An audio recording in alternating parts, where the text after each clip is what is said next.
మద్దిపాటి వెంకటరాజు అనే నేను శాసనసభ సభ్యునికి ఎన్నికైనందున శాసనం ద్వారా నిర్మితమైన భారత రాజ్యాంగం పట్ల నిజమైన విశ్వాసం విధేయత చూపుతానని, భారతదేశ సార్వభౌమాధికారాన్ని సమగ్రతను కాపాడుతానని, నేను స్వీకరించబోయే కర్తవ్యాన్ని శ్రద్ధాశక్తులతో నిర్వహిస్తానని పవిత్ర హృదయంతో ప్రతిజ్ఞ చేస్తున్నాను.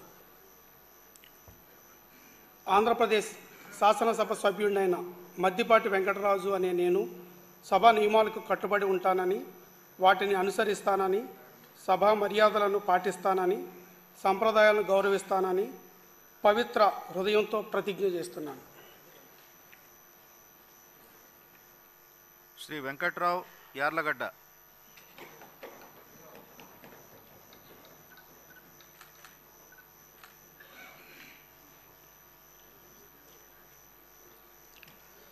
యార్లగడ్డ వెంకట్రావు అనే నేను